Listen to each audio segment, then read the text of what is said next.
Hi folks, and welcome to the fifth and final part of our Sonic Rewind. We are just going to do some effects with Chris in Logic. Chris has been working on Ultimate Effects too, so you're pretty clued in the zone, as I say. In the zone, yeah. So you're going to show us just a clappy, crashy reverb thing. I'll show you a sort of clap and two things you can do with that. A big reverb, reverse reverb, and then a sort of shorter one you can use on the downbeat. A kind of just a little flourish effect with a pitch bend on it, and just a white noise sweep sort of thing. And yeah, so the white noise sweep you'd hear in sort of drums and stuff like that.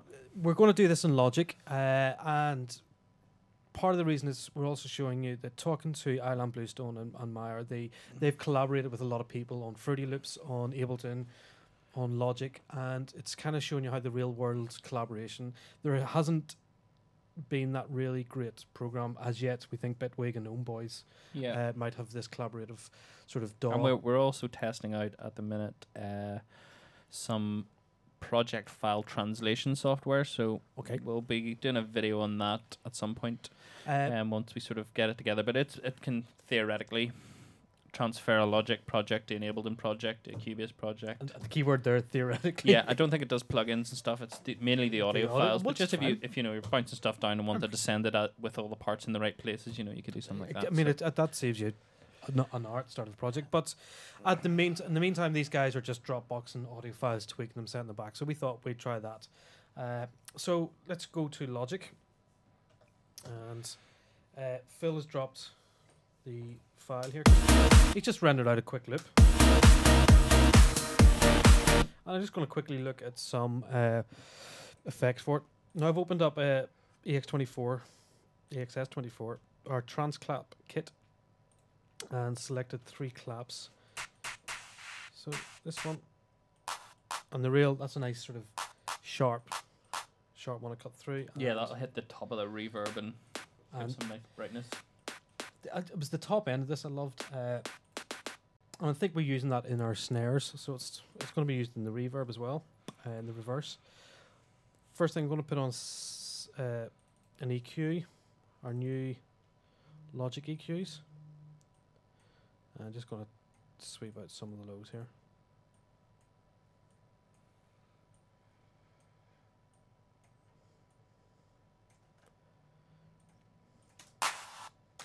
That's pretty dead. Nice bright clap, yeah. But so what we're going to do is fire it through into Valhalla. If you don't have Valhalla, any sort of even Platinum, anything with a sizable reverb, Space Designer you'll have, I think. How do you think like Valhalla compared to the Logic reverb? I totally love Valhalla. I think it just, the space, the realism of the reverb, even Space Designer, which is a convoluting reverb, just doesn't get. Space Designer to me sometimes sounds a wee bit dead. You get width and stuff, but it doesn't. You know, these are.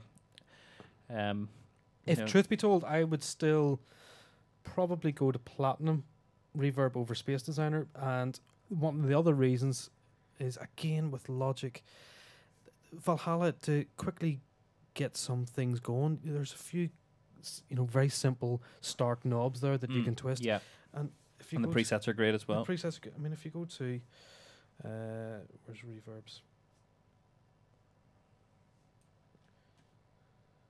I mean, to quickly change all this and setting your decay time and stuff in that has to reload it. And same with Ultrabeat. Every course I do always give out about Ultrabeat and how overly complex it is, and compared to drum racks. Yeah, exactly. I look at drum racks with jealousy and go, I just want something I could fire in a sample, change the start time, play with a bit of an ADSR, blah blah blah. Yeah. Anyway, so the couple of presets here I love: huge spaces, long synth hall, and it's not that long. We want it to be even longer, so we can go up to 70 seconds, which is phenomenally long. Yeah, and would you turn off any of the sort of dampening so that the brightness stays? At the moment, I've been using this and just cutting it as it is. Just bringing the mix down. I don't particularly want too much of the. Let's try, if you see the high frequency, if you push here. The high shelf, yeah. Yeah. And you want a real sizzle? Exact. Absolutely. Fizzy at the top there. Let's see. That's nice. So we have a couple of options, Phil, if you're not using Logic for bouncing this. One is we have a button here, bounce region, and that What's a region? A region is this Is a block? Is a block clip. Clip Is what you would. This is a track, and this is a region within the track. So we can have automation. There's a tech tip on automation is track based. So if you copy up a region, the automation doesn't copy with it. Yeah. But you can then embed the automation into the region, so it becomes region based. Like clip automation and track Ableton. Yeah. So bounce region. Again, we have a couple of options here. We can mute the source, leave it as normal. We need to tick these guys. This includes audio, tail, and file. So we've got a big long reverb. It's going to last longer than our cycle, so we want to keep that going. Yeah. So let's just hit OK. And I'll process, and there we go. So we can unsolo that, unsolo this geezer. And there we have the big audio file. And we double click, go in and have a look at the file.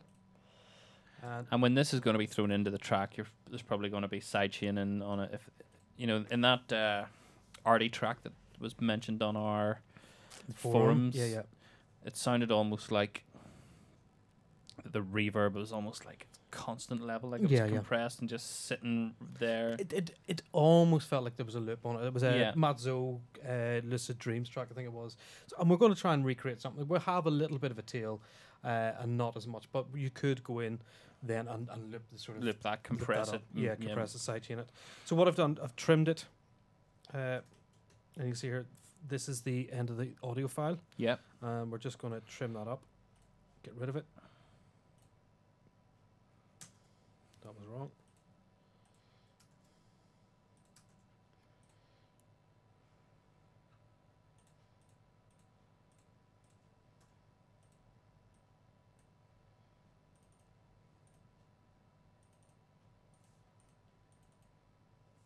What's going on?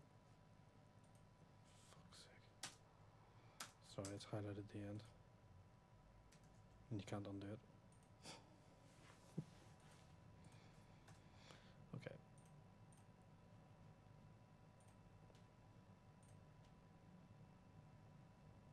There we go. All programs have their This is sorry, we had this highlighted and not that. So this end tail was highlighted, so we trimmed the start and not the end. So we're trimming up the end. And then normalize that. So we now have a nice loud. So let's just. So the other thing I want to do now is reverse that. And if we zoom in. So are you keeping the original there? Did you duplicate that? The original, we will duplicate it and reverse it back. Actually, okay. So we now need to convert this to new audio file. I'll just stick it on the desktop so I can send it to you. And big clap. We'll send that there. Big clap rev.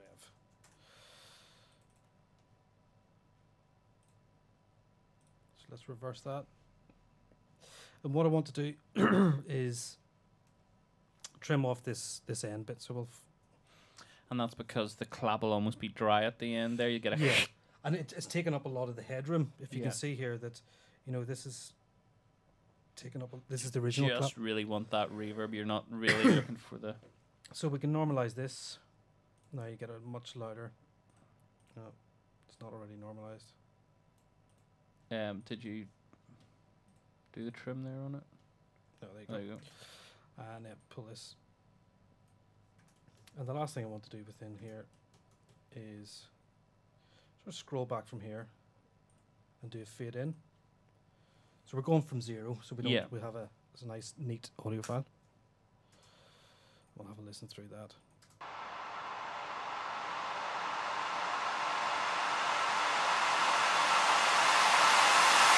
So big, dense, reverse reverb.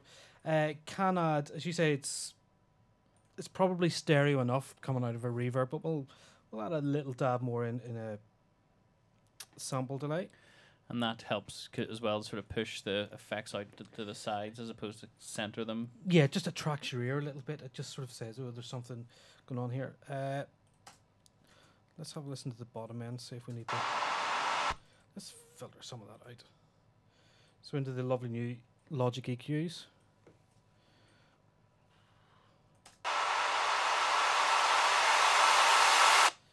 And lastly, the other thing I want to do is to just compress it.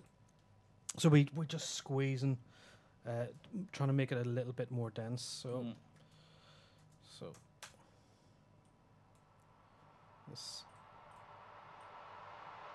set our threshold. See where we're at. I don't want to hear the compressor, so we'll be working on this for a minute. We're just trying to try and squeeze it, but without sort of, you'll start to hear it pumping, or you can hear the artifacts there. So maybe a slower release. Yeah.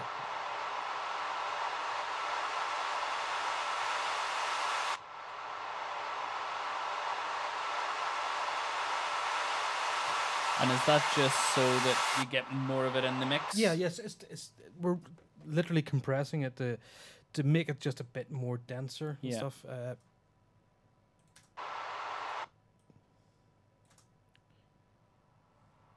So let's have a listen against the track.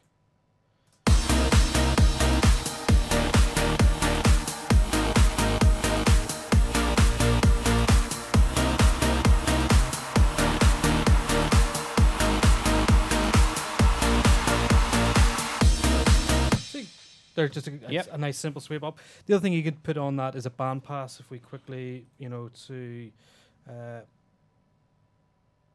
go to Apple bandpass, we'll just.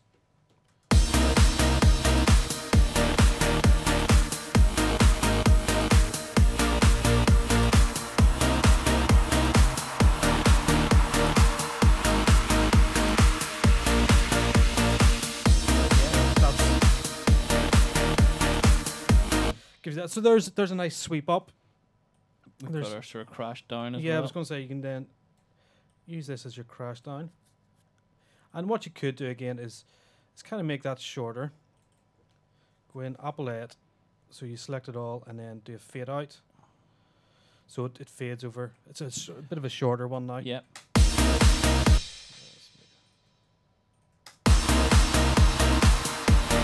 And you'd maybe put a bit of sidechain or something on that as well. Yeah, so we go to Nicky's Kickstart. A bit of that. Pull the mix back a bit. Yeah. So next thing we want to take a look at is just a bit of a background effect. Out of the SQL sample pack, I made my own kits. I basically just went in, highlighted all the samples, and you can hit a button in EXS24 and it'll map them across the keyboard. Yep. So we have,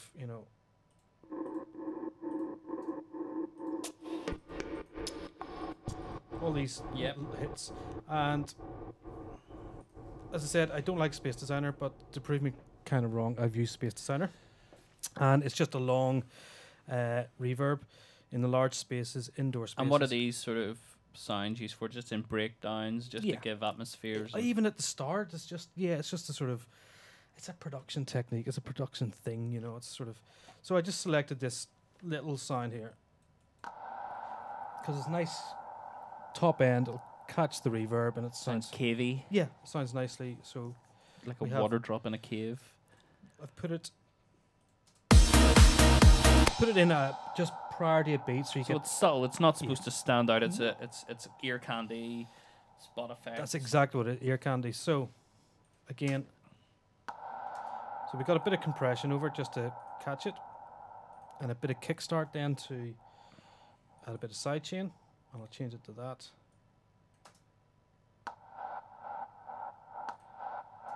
This is all about creating mood, about atmosphere, No.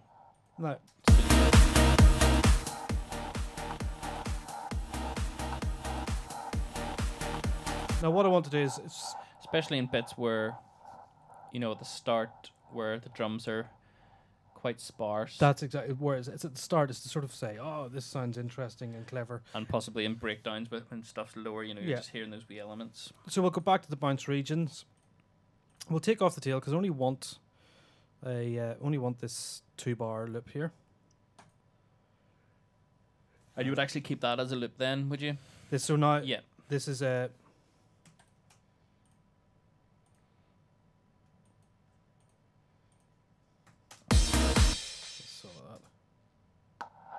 So it's bounced with all the effects.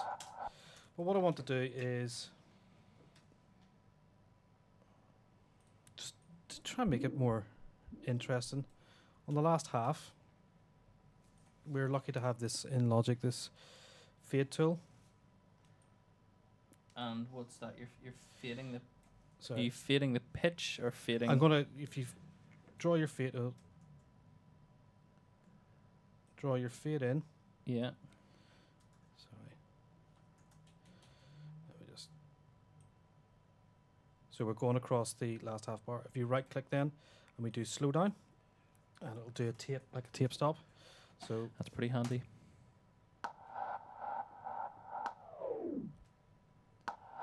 Very BTS. Yeah, but it just gives it's these little things that give you this sort of flourish. So and that would be, you're at the start of your track, coming to the end of a bar of drums or something like that, into the next section, you just drop that down again. But even working with at the start, if it's just the drums.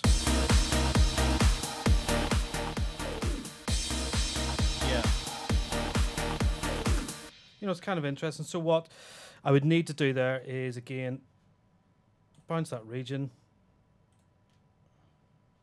And that's it now. Bounce ready to go back to fill. Good stuff. And I can give you that back, and you can play that back, and then you can take it in, chop it up, re-energize it. Anything else that? No, I think we'll leave it there for now, and I think during the full course, in the fast track build, we'll probably jump over again as and when we sort of need elements for the track. Yeah, if I find ideas and stuff. Find ideas, So I think we've got enough now to at least get a rough arrangement built, which I think should be probably the next step in the fast track build, and then we'll start mixing and elements. That's the end of Sonic Rewind on YouTube, and free. If you want to see the rest of the track being built and the finished arrangement and mastering and all the bells and whistles, head over to sonicacademy.com and check out the fast track build.